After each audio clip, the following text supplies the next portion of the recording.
Yo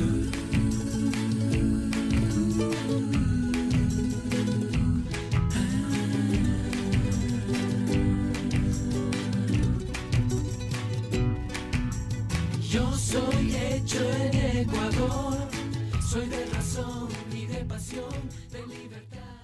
El primer día que hicimos un proyecto para hacer el Instituto Nacional de Evaluación Educativa, nos imaginamos que íbamos a tener una gran cantidad de información y que nos íbamos a tardar algunos años en tenerla. El día de hoy, después de unos 18 meses de estar trabajando arduamente, como ustedes recordarán seguramente, nosotros logramos lanzar y hacer nacer al Instituto el 26 de noviembre de 2012. Y en estos meses hemos logrado hacer una gran cantidad de cosas, hemos logrado evaluar por primera vez a todo el país, a los niveles educativos para los cuales existen estándares educativos. Hoy mismo estamos evaluando en todo el país a los 1.670 colegios que van a graduar bachilleres y estamos haciendo un gran censo para que todos y todas las que estamos aquí revisando la información, atentos de lo que ocurre en la calidad, podamos tener de primera mano toda la información, todos los récords y todas las variables que afectan la calidad para que podamos mejorar esta calidad. La presentación de hoy vamos a tratar de hacerla muy ejecutiva, de entender muchos resultados, pero estas investigaciones, estos resultados sobre la evaluación tienen un contexto que es amplísimo.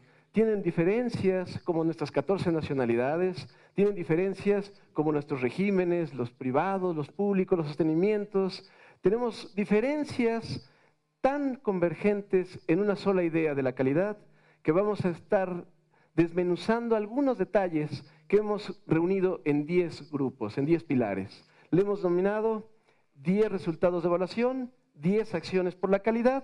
Hemos conversado sobre esto con todas las autoridades. El ministro de Educación ha ya hecho muchas disposiciones para que se atiendan y se minimicen los efectos nocivos que todavía permean en la sociedad y que se maximicen los beneficios de buenas prácticas docentes, de buenas situaciones escolares, de clima escolar, de, obviamente, equipamiento, infraestructura, y que ocurran muchas cosas en estos cambios, en estos momentos en los que la educación está siendo el pilar a nivel mundial del crecimiento y el desarrollo de la nación.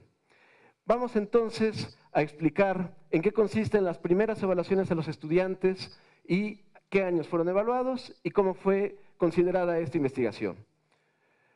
Tenemos por principio un sistema nacional de evaluación que va a resguardar toda la información del país y que ahí todas las variables, todos los resultados que son absolutamente confidenciales para todas las personas, para todos los niños, niñas, jóvenes que han sido evaluados, resguarden su confidencialidad y al mismo tiempo podamos usar esta información para tomar mejores decisiones. El periodo 2013-2016 está lleno de evaluaciones. Tenemos al instituto nacido a finales del 2012 y luego tenemos una prueba internacional que es el tercer estudio regional comparativo y explicativo. Este va a comparar a 15 países de la región en términos de lo que sus niños logran desarrollar en aprendizajes en las áreas de matemática, lengua y las ciencias. Por otro lado, nuestro principio y fin de acciones, como son los estudiantes, el instituto ha programado una misión muy simple, muy sencilla, pero muy profunda. Promover una educación de excelencia a través de la evaluación integral del Sistema Nacional de Educación.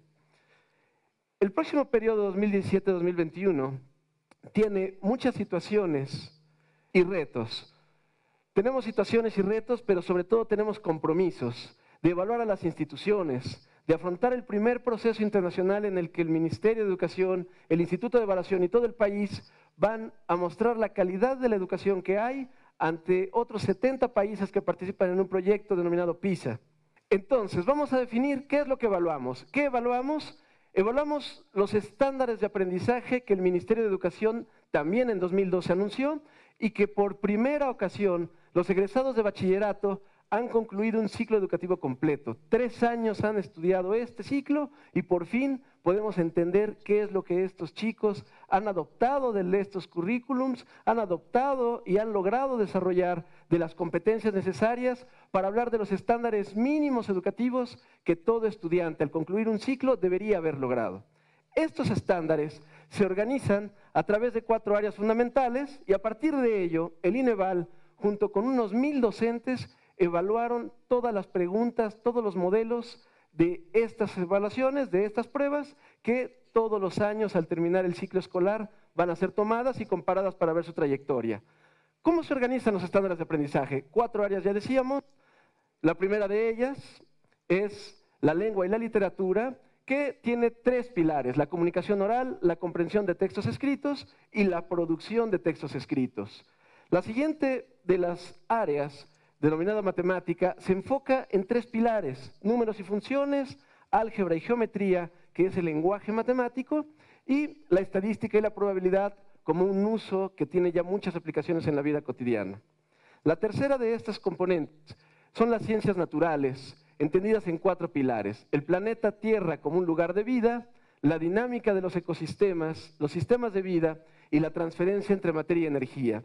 Estos conceptos son muy importantes porque están cada 3 años valorados para ver si se están cumpliendo. El primer nivel es la educación inicial, el segundo nivel el 4º año, tercer nivel 7º, cuarto nivel 10º y finalmente la conclusión en 3º de bachillerato del sistema educativo obligatorio, básico, y que nos prepara a un ciudadano para dejarlo listo para tomar sus decisiones. Pueden ser decisiones de continuar su carrera académica o de ingresar al mercado o prepararse de manera técnica, y va profundizando en el dominio de estos estándares educativos. Finalmente, estudios sociales es un acompañamiento de todo lo que ocurre en el Ecuador en la construcción histórica de la sociedad, la relación entre la sociedad y el espacio geográfico y la convivencia social y el desarrollo humano. Con estos 4 pilares, entonces, las pruebas fueron desarrolladas y hicimos un estudio a nivel muestral en todo el país. Todas las provincias fueron evaluadas, todas las zonas, todos los regímenes, privadas, públicas, fiscomisionales, municipales. En todo el territorio hicimos un estudio, como pueden ver aquí. 52% mujeres, 48% hombres, porque ese es el balance en nuestra población estudiantil, aproximadamente. Hicimos un estudio con una muestra, todos los puntitos que están marcados en el territorio, así es un colegio. Y las características de nuestra muestra son que tenemos 3 estratos: sostenimiento, fiscal, fiscomisional, municipal, particular, laico y religioso, sexo, niños y niñas, y zonas, urbanos y rurales. La prueba ha sido aplicada en todos estos estratos y tiene una confiabilidad de 95% o más, garantizada porque logramos muestrear al 99% de todas nuestras definiciones. Solo tuvimos complicaciones en 3 colegios por diversas razones, pero al final pudimos evaluarlos. Así que todo esto es para mostrar los siguientes resultados. Vamos a ver cómo se calificaron estas pruebas. Estas pruebas tienen 2 métricas de calificación, 2 formas de calificarlas, pero corresponden a la misma situación. Tenemos un índice que va del 400 al 1000. Tratamos de evitar todos los decimales, pero la interpretación es como el sentido común sugiere. La media de la población teórica está considerada para 700 puntos.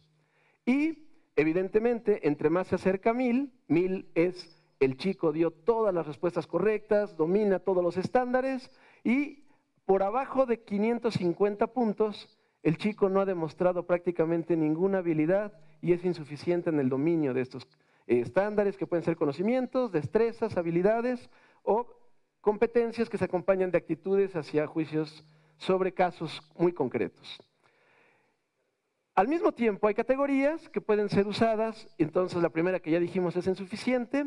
Entre 550 y 800, un chico se considera elemental en el dominio de los estándares, y entre 800 y 950 es satisfactorio, y en 950 o más son excelentes. Es decir, dominan perfectamente todos los estándares, tienen un dominio incluso adicional sobre algunos tópicos que no son necesarios para aprobar el currículum, y podemos decir que, en analogía a otros instrumentos como el ingreso a la educación superior, son los que podrían pertenecer al grupo de alto rendimiento. Bueno, vamos a ver entonces los resultados con niveles de desempeño. ¿Qué pasó en cuarto? Miren, en cuarto tenemos las 4 áreas y así vamos a presentar los 4 niveles. 28% de estudios sociales de los chicos que presentaron esta prueba no dominan los estándares educativos. 51,9% están en el nivel satisfactorio, perdón, elemental, 19,4% en satisfactorio, y esa rayita que prácticamente no se ve, que dice 0,6%, son los excelentes. Estos chicos que están en excelentes, vamos a ver si es que pueden ir evolucionando porque los vamos a ir monitoreando todo el tiempo. Y vamos a ver qué pasa con ellos en los otros lugares.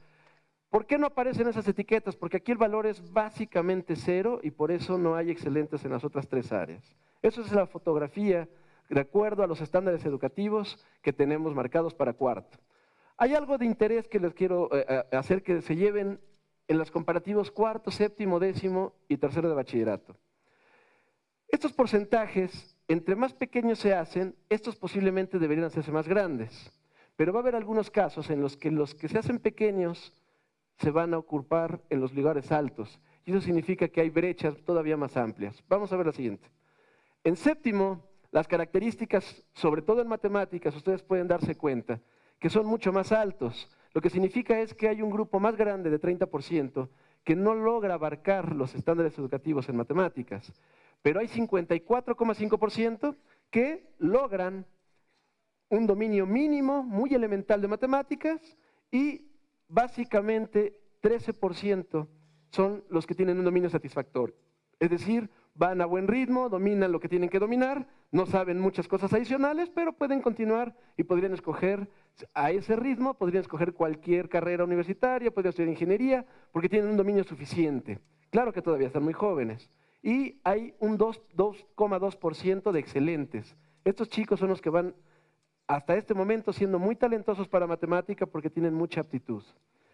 Vamos a ver qué pasa en décimo. Miren lo que pasa en décimo en términos de la matemática. Ahora estamos en 42,8% que no logran cumplir los estándares mínimos de conocimientos en matemática. Perdón que me enfoque mucho en matemática, pero el fenómeno es muy notable.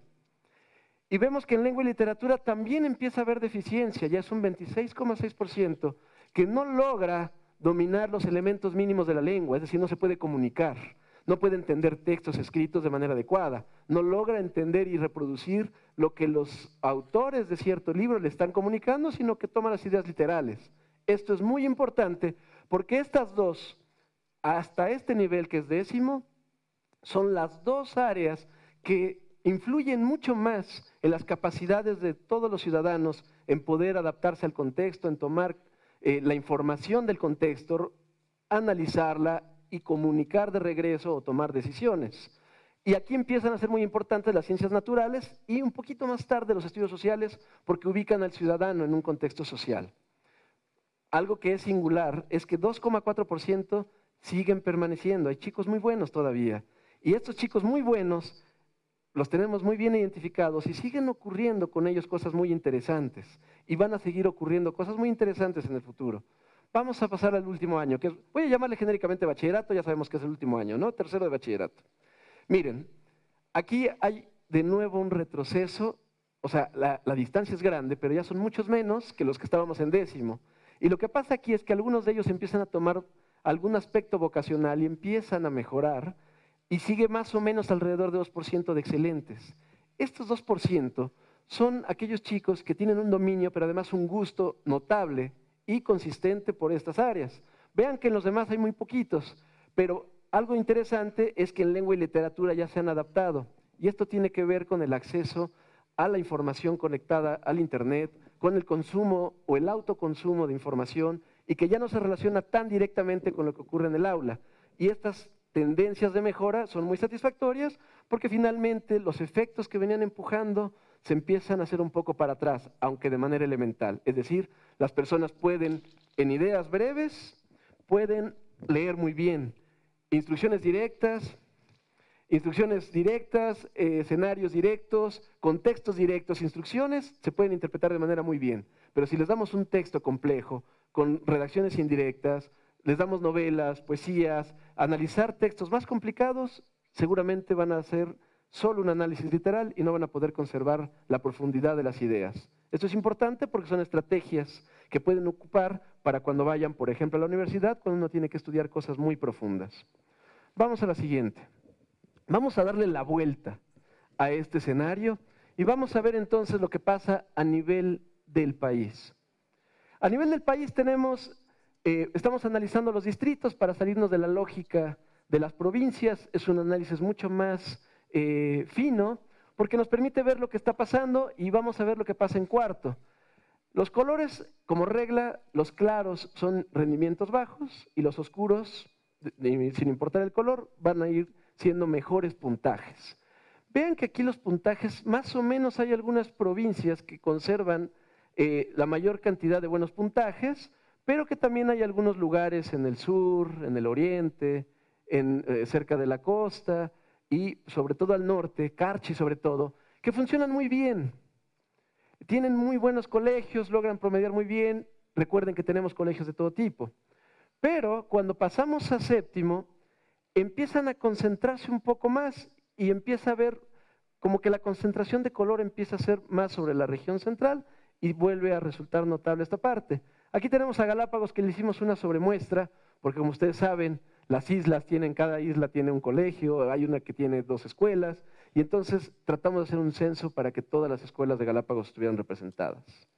Si vemos lo que pasa en décimo, volvemos a tener la consistencia, aunque no son las mismas escuelas. Las escuelas de cuarto son diferentes a las de séptimo y a las de décimo, y todavía más diferentes de las del colegio.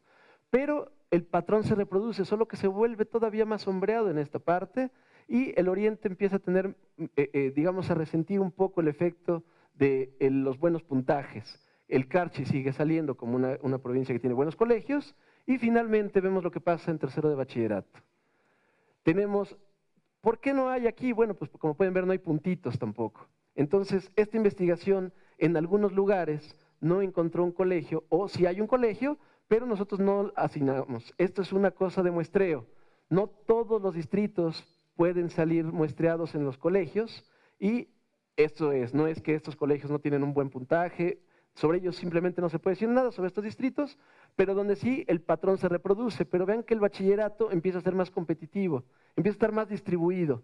Y eso puede ser posiblemente un fenómeno de que los estudiantes empiezan a competir más porque saben que tienen aquí ya que empezar a tomar decisiones sobre su futuro, y entonces ya no está tan concentrado, empieza otra vez a diluirse un poco el efecto, lo cual es un buen lugar. Algo ideal para interpretar esto es que en un país ideal, todo el país estaría pintado del mismo color. No habría gradientes, no habría diferentes colores, no habría diferentes situaciones escolares o las diferencias no serían muy significativas. Vamos a ver la siguiente. Una buena noticia. En este país todo está en equidad de género en las cantidades, pero hasta ahora no teníamos una evidencia de que la calidad, de que lo que podíamos tener ya realmente como oportunidad de ingreso a la educación superior, como oportunidad de ingreso al trabajo, como formación educativa, fuera equitativa. Y en los 4 niveles, en todos los campos del conocimiento, aquí hay una ligera variación a favor de las mujeres, es muy pequeña y esto pasa en todo el mundo. Las mujeres normalmente tienen un mayor dominio de la lengua y la literatura y eso empuja un poquito el promedio, pero básicamente es lo mismo. Miren, 654, 653, 663, 666, 660, 658 y aquí están, en bachillerato están parejos. Lo cual debemos estar observando también en el ingreso a la educación superior. Esto es muy importante, porque entonces ya podemos afirmar que no solo hay la misma cantidad de niños y niñas proporcionalmente en la escuela, sino que ambos sexos aprenden lo mismo. Y eso es un muy buen síntoma. Tenemos gradientes por sostenimiento en las instituciones educativas. ¿Qué significa esto? Hay diferencias importantes entre el tipo de sostenimiento. Hemos agrupado en 3 para simplificar los colores. Las públicas o las fiscales, las privadas, y van a aparecer en un color como rojizo, marrón, las que son fiscomisionales. Vamos a ver qué pasa con cuarto. Miren, los estudiantes de cuarto grado, vamos a explicar esta gráfica. En el eje horizontal tenemos el índice económico. Hacia la derecha están los que tienen un mayor índice socioeconómico dentro de la escuela y hacia la izquierda los que tienen bajo índice socioeconómico, es decir, los que tienen pocos recursos.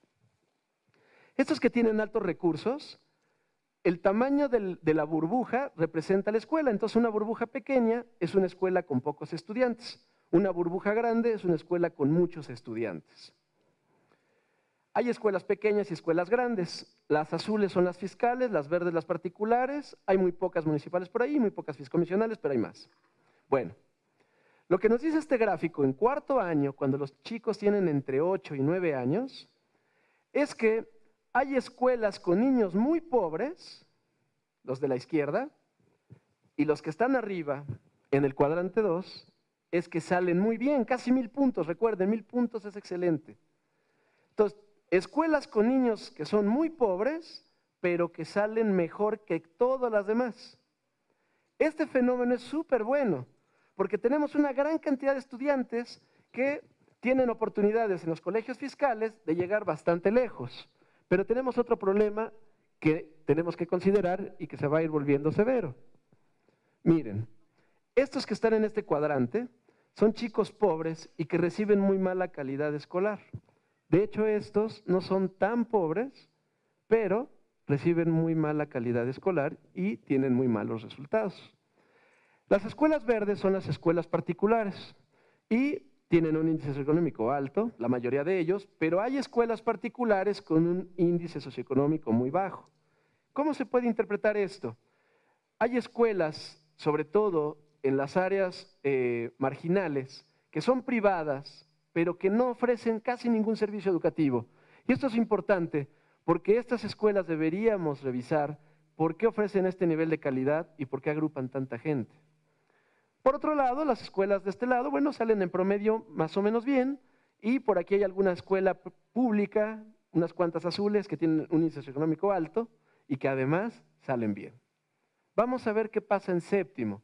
Ojo, los chicos de séptimo llevan 7 años de educación, están terminando el séptimo año, deben tener unos 12 años y ahí están decidiendo ya primeras cosas sobre ellos, porque posiblemente tienen que escoger a dónde cambiarse el colegio, porque ya están acabando y ya hasta llega séptimo. Vamos a ver, séptimo. Vean que ocurre un fenómeno similar, pero hay menos escuelas aquí en este grupo. Es decir, hay más escuelas de las que son pobres, que están abajo, que las que están arriba. Y el fenómeno de las privadas y las fiscomisionales más o menos se mantiene igual. Es decir, no mejora, tampoco empeora, sino que esos chicos más o menos están en un estándar de calidad media. Vamos a ver qué pasa en décimo. Hay realmente pocas escuelas que, siendo pobres, sobre todo fiscales, tienen resultados notables. Ahora los chicos tienen 14 o 15 años y hay pocas escuelas que están en estas condiciones, lo que significa que está empujando mucho el nivel socioeconómico conforme crecen los chicos. Y esto es un rasgo característico de cuando en nuestros países todavía no tenemos un sistema suficientemente fuerte que contrarreste todas las desigualdades posibles de nacimiento. De nuevo, como decíamos que un mapa ideal era todo del mismo color, bueno, en términos de calidad, ¿cierto? Un mapa ideal o una gráfica de estas ideal debiera que, no importa si mi hijo o yo nací en Taisha, en el Carchi, en Napo o en el norte de Quito, el colegio ideal debería disminuir esa diferencia de nacimiento y hacer que yo tuviera la misma calidad y las mismas oportunidades sin importar qué colegio asisto. Entonces vean lo que pasa aquí, ya es menos en proporción y las escuelas de acá empiezan a empujar un poco más algunas y hay algunas que rinden un poco más, aunque el fenómeno general es este. Ojo, quiero hacer notar algo muy importante. Estas escuelas, todas están, o sea, realmente las que están por abajo de esta línea, ninguna de ellas está cumpliendo cabalmente los estándares. Y las escuelas privadas también, la mayoría de ellas están por abajo.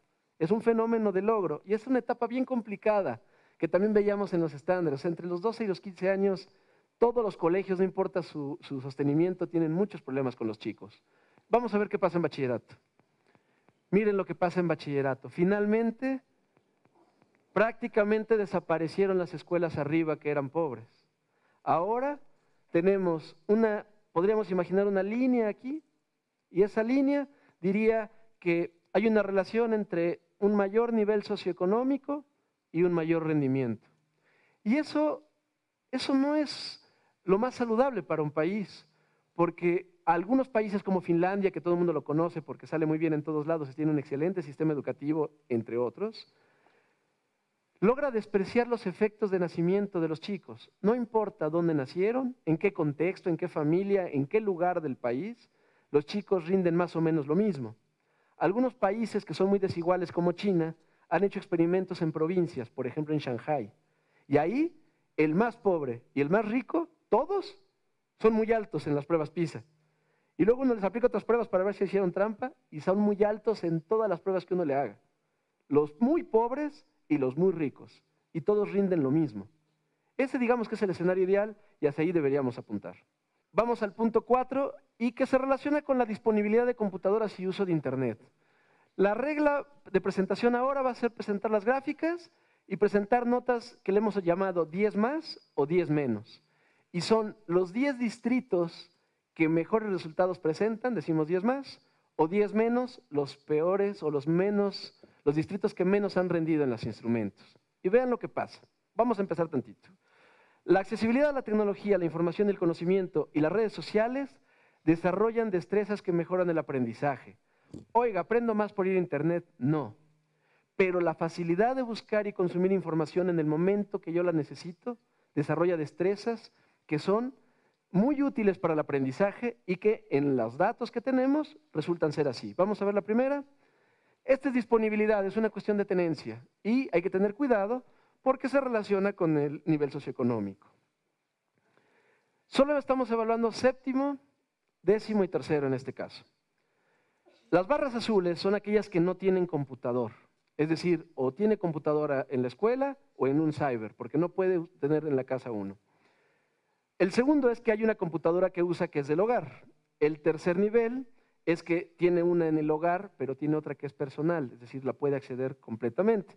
Y tiene otra en la que solo accede personalmente a ella. Este caso es, por ejemplo, que comparte con los hermanos. Vean cómo es una gradualidad que va desde los 650 y algo de puntos hasta prácticamente los 720. En todos los casos, incluso en este 730 posiblemente.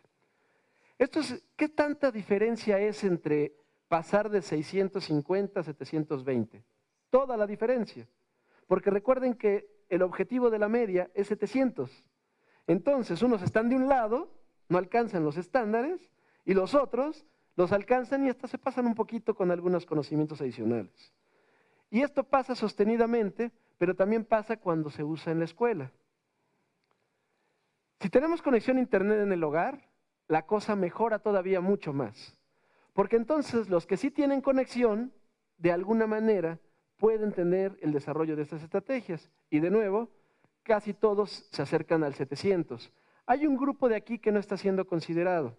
Ese grupo son aquellos que no declararon si tenían, sí tenían Internet, pero no tienen computadora. Entonces posiblemente tienen Internet, pero lo tienen en el celular, en la tableta o en algún otro dispositivo. La siguiente es el uso de Internet cuando no está en clases. Es decir, oiga, y usted ya que tiene computadora y sí tiene acceso a Internet, ¿cuándo lo usa? Y resulta que los que lo usan y declaran usarlo siempre cuando no está en clases, es una pregunta que parece obvia, ¿no? Pero les preguntamos qué tan frecuentemente la usan. Los conceptos son sintetizados, las preguntas son mucho más largas. Y hay unas preguntas que tienen 3, 4, 6 u 8 rubros y se sintetizan en un índice. Pero en conclusión, estos que no la usan nunca, con respecto a que los usan a veces, con los que las usan siempre, empiezan a experimentar el mismo patrón. Es decir, se confirma esta idea de que estar conectado a las redes sociales, a Internet, consumir información directa de la red, es muy útil porque se asocia, no es que explique, pero se asocia a buenos resultados o a mejores resultados. ¿Qué otra cosa es muy importante? Esto está todavía oscilando entre la cantidad y la calidad. No podemos, es una frase muy célebre, uno no puede pensar de manera adecuada si tiene hambre. Y aquí hay algunas cosas que justifican muchas de las políticas públicas que se están haciendo en este momento. Vean lo que ocurre. Hemos agrupado en 3 categorías muy sencillas una gran cantidad de consumo de alimentos y de hábitos de alimentación que hay en los chicos. Bajo acceso a la alimentación significa que se alimenta mal, no se alimenta cuando quiere y no se alimenta con una variedad de verduras, leguminosas, carne, leche y demás cosas que se le preguntaron.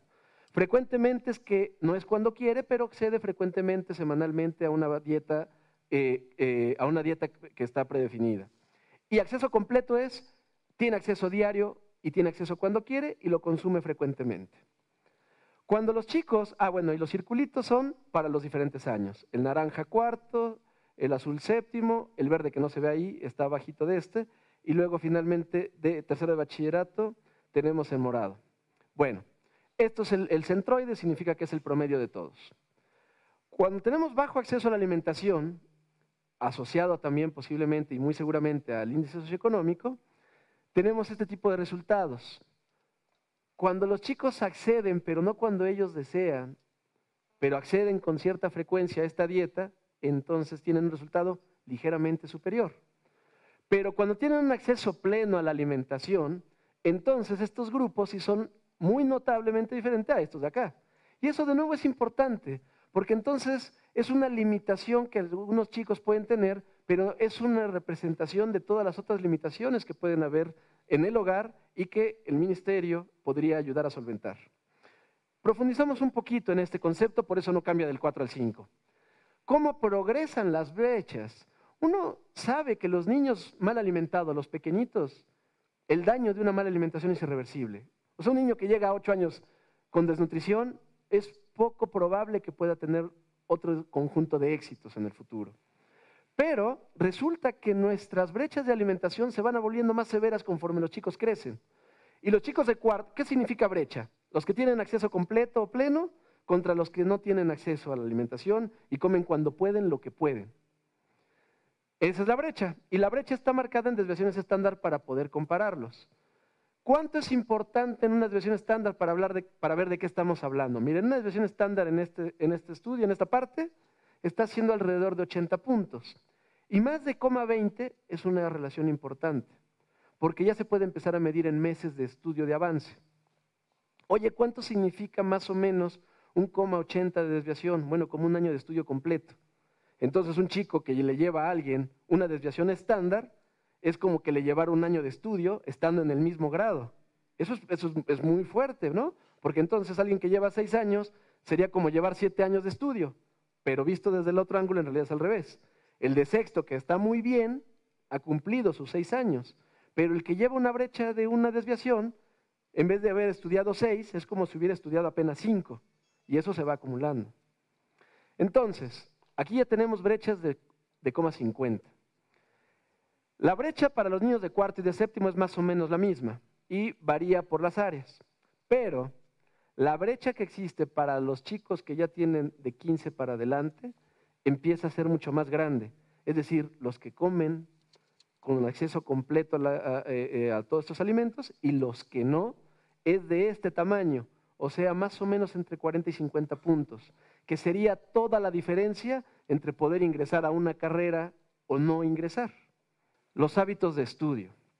Miren, vamos a sacar después unas fichas muy detalladas, pero los chicos que tienen buenos hábitos de estudio, se alimentan bien y tienen un buen contexto en su casa, buenas expectativas de estudio de sus padres, esa tipología, que es como un trinomio así muy sencillo, bien alimentado, pues uno pensaría que claro, tiene que tener eso, buenas expectativas de los padres que colaboran, y unos hábitos de estudio sencillos, pero hábitos que representan otros seguramente, tienen una gran probabilidad de tener todos los precursores del éxito. Aquí es un poco pequeña esta pantalla porque creo que tiene que verse de arriba, pero voy a leer. No estudio ni hago los deberes, y se refiere al tiempo dedicado a hacer labores escolares. Luego, menos de 1 hora al día le dedica, entre 1 y 2 horas y más de 2 horas por día.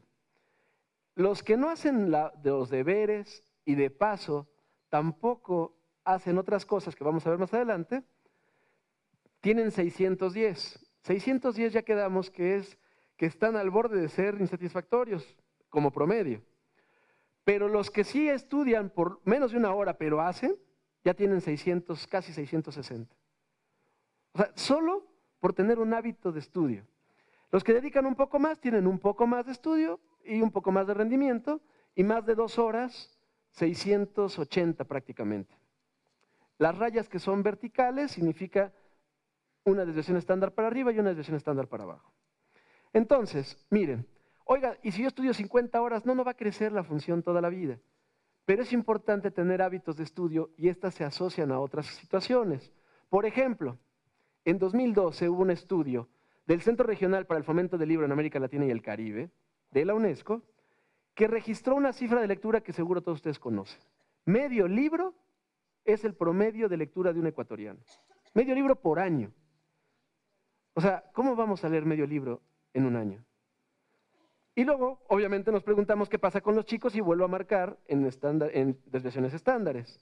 Y un chico que no lee nunca o casi nunca está por abajo del promedio, 0,20 desviaciones estándar. Y los chicos que leen a veces, o leen siempre y casi siempre, no solo están por arriba, sino 0,20, o más de 0,20, que es de casi 0,30. Pero si menos 20 hasta 0,30, ya llegamos otra vez a media desviación estándar. Toda la diferencia. Estos chicos de aquí seguramente son los que tienen muchas potencialidades para hacer otras cosas. Y estos que están acá son los que probablemente se queden rezagados y luego tengan la falta de oportunidades en el futuro. Vamos a ver entonces qué pasa con el 7. Sobre la repetición. Esto es muy importante, es una política que ha cambiado países, porque esto puede exigir una matrícula diferente, puede exigir una composición de instituciones diferente, puede exigir muchos esfuerzos y es muy importante. 10 más. El 86% de los estudiantes asiste a una de sus opciones educativas. Ojo, no necesariamente la primera, pero es una opción para él. Lo importante es que vaya a una escuela de las que eligió. Los chicos que han repetido año escolar, esto lo tenemos en registro y lo tenemos en encuesta, ¿no? Los que nunca han repetido, 600, bueno, están aquí arriba, casi 690. Y estas son igual las desviaciones estándar. Los puntos azules son los promedios. Los chicos que han repetido una vez ya están en 640. O sea, ya hay 50 puntos nada más entre los que no han repetido nunca y los que repitieron. ¿Cuál es la idea, por lo menos la tradicional, que en muchos países ha permeado sobre la repetición? Aquí el que no brinca hasta acá, le repruebo y se va a hacer el siguiente año. Eso es una de las peores políticas que hay en un sistema educativo. Los niños no deben reprobar. Cuando un niño reprueba, reprueba el docente, reprueba el colegio y reprobamos todos. Al niño que va atrás hay que agarrarlo, hay que meterlo al sistema, ayudarle a mejorar y hacer, pero no por regalarle la calificación, hay que hacer que apruebe, porque no se puede quedar ninguno atrás. Un niño que dejamos atrás tiene que irse necesariamente a un estigma, porque empieza a quedarse por edad, empieza a quedarse por problemas, empieza a ser incompatible con la sociedad desde chiquito y tiene estigmas que va arrastrando toda su vida. Es lo mismo que pasa con los rankings. Si le decimos a alguien, esta escuela es mala, podemos darle esa categoría. ¿Y luego qué hacemos con eso? ¿Qué hace un chico diciendo yo voy a una escuela mala? Así nada más, sin ninguna otra política asociada. No puede hacer nada. Los chicos tampoco. Los niños deben ir acompañados. Y si están haciendo algo mal, si no están logrando hacer lo que tienen que hacer, nosotros tenemos que hacer que esos niños, agarrarlos de la mano, meterlos a programas diferentes, ver cómo aprenden y llevarlos para adelante. No podemos olvidarlos. El sistema más cruel es aquel que deja a la gente atrás solo porque el primer intento no pudo. Y esto es una política que está cambiando casi en todos los países. Hay países que han prohibido por completo reprobar y claro, la sociedad dice, claro, que les regale la calificación. No se trata de eso. Se trata de hacer que pase. Y si combinamos los efectos, entonces vamos para adelante. Ahí está la gráfica. Vean lo que está pasando entonces. Un chico que reprueba 3 veces, pues ya mejor saquemos, o sea, si esa es la idea conceptual, saquémosla del sistema. Nada más le estamos haciendo prácticamente perder el tiempo. ¿Cómo voy a reprobar a un chico 3 veces durante su educación básica? O sea, que repita 3 años. Y que además de repetir 3 años, traiga el estigma y le pedimos que tenga que rendir como los de acá. No puede. No puede. Pero eso es nuestra culpa. Nosotros somos los responsables de que cada chico que asiste a nuestras escuelas tenga y alcance el éxito escolar. Vamos a ver la siguiente. Efecto combinado. Miren, los chicos que reprueban 2 veces o más, o 1 vez o más, prácticamente no hay ninguna diferencia. No hay ninguna diferencia. Los chicos que tienen, los círculos marcan, fue la única opción disponible, en naranja, una de mis opciones, y en morado, mi primera opción. Esto es bien bonito. Vamos a explicar porque es un gráfico complejo. Los chicos que reprueban 2 veces o más, o una vez o más, sin importar si fue a la única opción o a dónde, o fuera una de sus opciones, o fue a su escuela de primera opción, básicamente salen mal.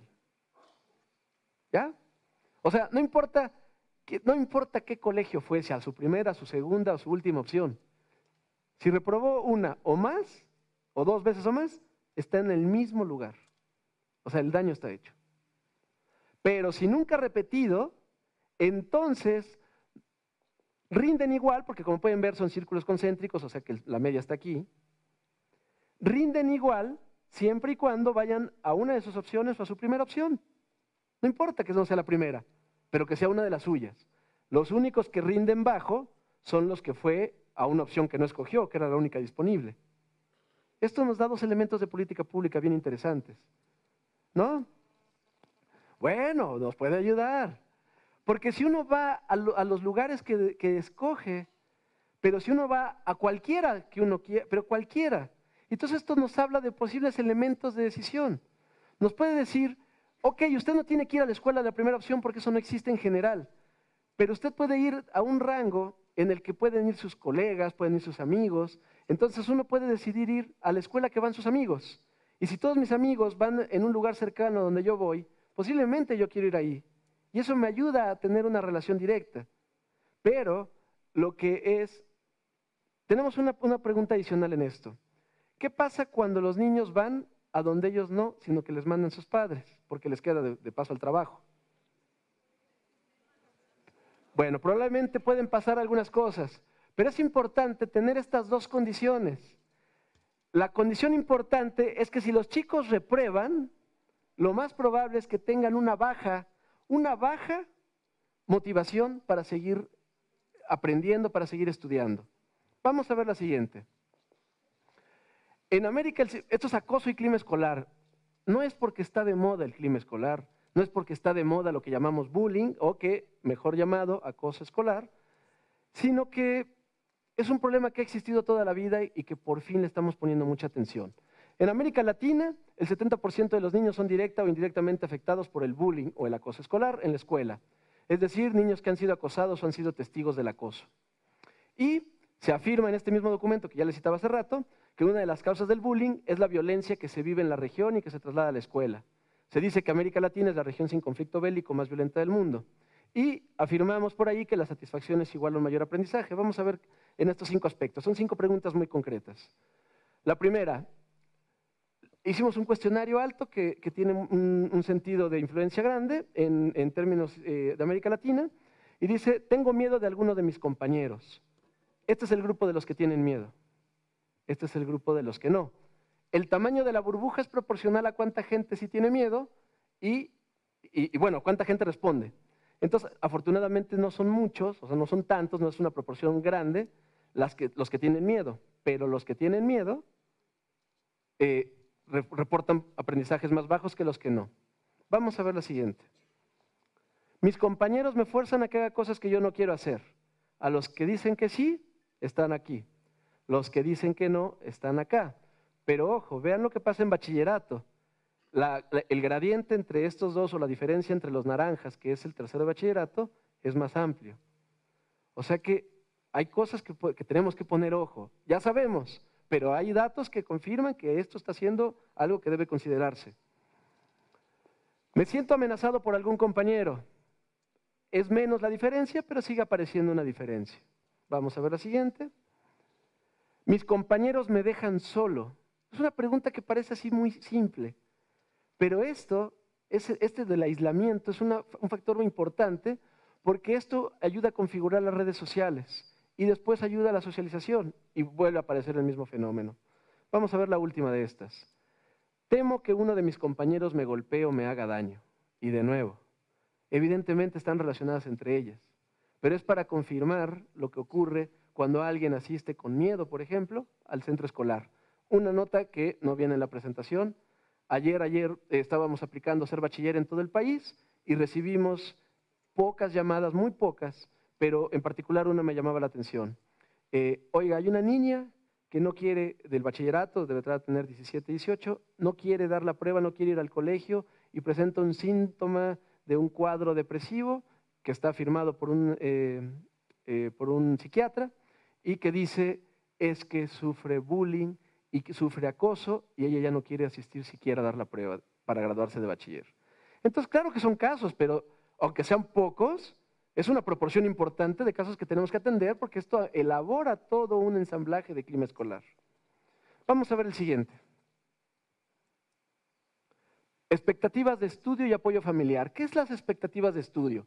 Miren, cuando uno como padre de familia dice, yo quiero que mi hijo vaya a hacer esto, no es que le escoja la carrera, pero es que esté de acuerdo con un plan de vida, con un plan de mejora, con un plan de estudio, con apoyo para que logre esas metas, y en la medida que hay apoyo familiar y expectativas de estudio pasa algo.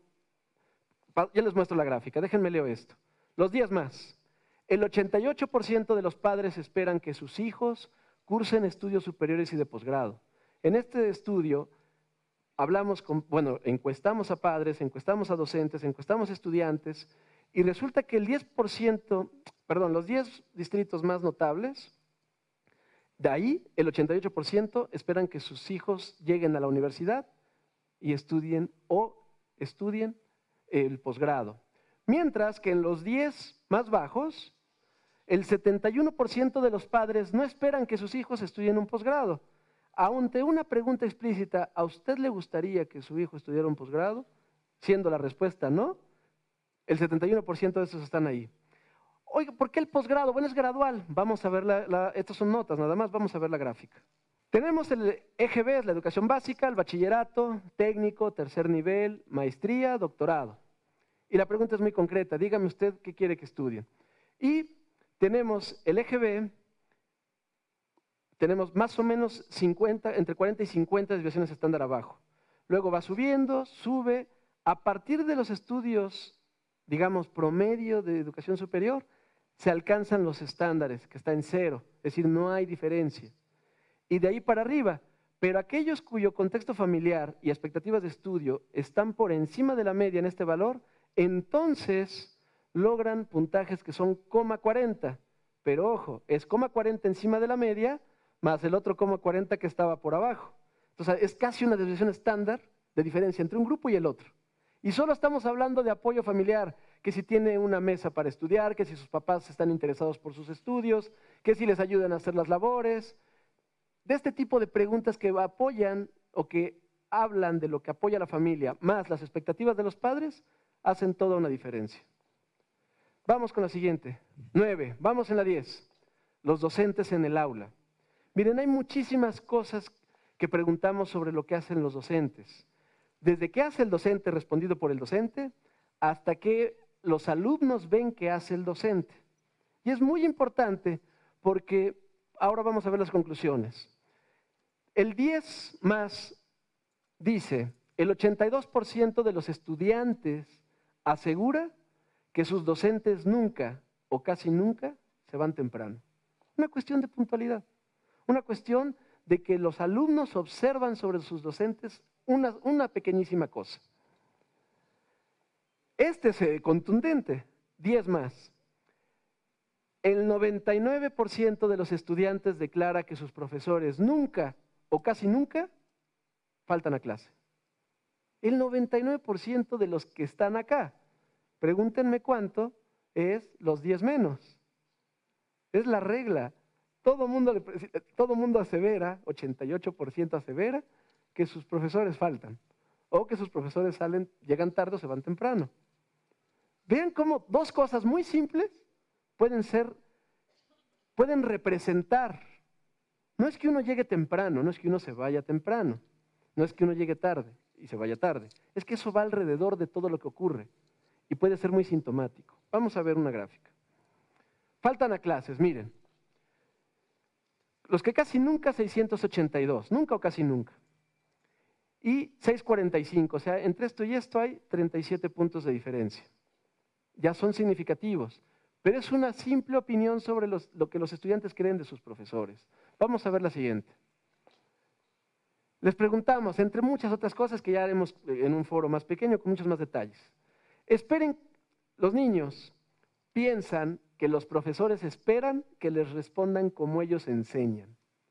Una de esas clases como que podemos decir que son medio mecánicas. Los niños que piensan que ya se dieron cuenta que el docente espera que ellos respondan como ellos enseñan, 680 y 645 es el valor de los que piensan eso muchas veces.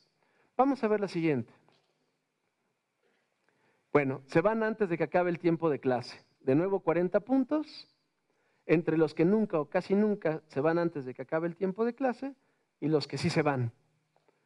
Estas cuestiones sintomáticas y muchas otras cosas nos dejan entender algo y que explica por qué había estas brechas en el sostenimiento. Todo, y eso ya lo sabemos, puede ser explicado a través de dos cosas. Vamos a la siguiente. Bueno, déjenme mencionar una investigación brevemente, una investigación muy interesante que concurre con lo que decimos, pero que es una mirada externa. El BID, en un diseño que se llama Cerrando Brechas, definió un proyecto que es el proyecto más ambicioso que hay en Latinoamérica sobre estudios muy bien hechos, metodológicamente bien planteados, y que se están llevando a cabo aquí en Ecuador y que ya nos han dicho algunas cosas. ¿En qué consiste? Asigna niños al azar y se los asigna a docentes al interior de las escuelas. Es decir, al azar vamos siguiendo y decimos, este fue asignado un docente y este otro docente y vamos a ver qué pasa con ellos. Y queremos separar los efectos de los maestros del entorno familiar de la escuela. Ojo, esto no lo hicimos en el INEVAL, lo hizo el BID, con el Ministerio de Educación. Se hizo un levantamiento muy rico de información sobre maestros y se incluyeron herramientas de observación en el aula, es decir, muy detalladas, con un instrumento que se llama CLAS, y se examinaron a 15,000 niños. Nosotros en nuestro estudio examinamos unos 45,000. En matemáticas, lenguaje y función ejecutiva, que es la capacidad de autocontrol, memoria, atención y flexibilidad cognitiva. ¿Qué les resultó a ellos? Lo mismo que a nosotros. Aparte de las familias, o sea, todavía sigue siendo muy importante dónde nacemos y qué tipo de contextos tenemos, incluyendo también el socioeconómico. Deberíamos empujar más para que eso fuera menos importante. Pero después de esto, el segundo factor que se constituye en el primero, porque donde nace uno no escoge, así que el factor más importante de todos son los maestros. Y son para el aprendizaje, no solo para la escuela, sino para el aprendizaje.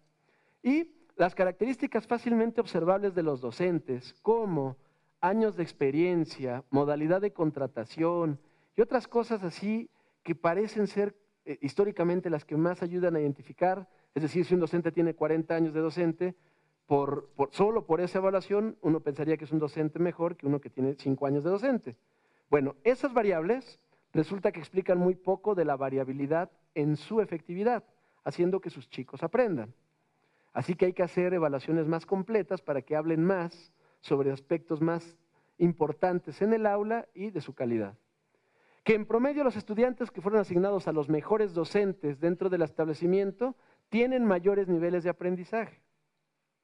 Que los estudiantes asignados a maestros con menos de 3 años de experiencia tienen menor rendimiento que aquellos que son asignados a maestros con más experiencia, pero no mucha más. 3 años es un nivel ahí como que ya logra hacer un buen parámetro para que los docentes se estabilicen. O sea, como que el entrenamiento de esos 3 años es importante. Luego, no existen diferencias en el aprendizaje de estudiantes entre maestros con un tipo de nombramiento y otro. Es natural, ¿no? O sea, todos los profesores tienen otras características importantes para hacer efectivo su aprendizaje y para que los alumnos aprendan de manera efectiva. Que los maestros que tienen mejor puntaje consiguen que sus alumnos aprendan más. Es decir, los docentes que salen mejor evaluados, efectivamente pueden hacer que sus estudiantes aprendan más. Y que los impactos de tener un maestro con mayor puntaje se observan en todas las dimensiones del aprendizaje. El lenguaje, la función ejecutiva, las matemáticas. Entonces, ahí está la clave. Esta es la clave de todo. Finalmente nosotros queremos dejarle, si nos dan 2 minutos más, para dejarles con un testimonio todas las pruebas que estamos haciendo, todas las preguntas, todo lo que estamos haciendo, todo, lo coordinamos en el instituto. Pero las preguntas, lo demás, todo lo que está adentro, lo hacen los propios docentes del país. A la fecha llevamos más de 1000, como les decía, ya superamos por mucho 107 sesiones de trabajo. Y los docentes están colaborando con la elaboración de estructuras de evaluación, elaboración, validación de ítems o preguntas, de todo. Todo lo estamos haciendo de la mano para que tenga un un contexto de lo que ocurre en el aula, de lo que ocurre en todo el país. Hoy mismo estamos aplicando en los bachilleratos y tenemos veedores padres de familia, docentes, todos estamos sumados a este proceso porque así garantizamos que todo el mundo estemos observando bajo el mismo ángulo, con la misma idea y que todos estemos calibrando lo que estamos haciendo para que todos podamos ser sensibles a este tipo de resultados.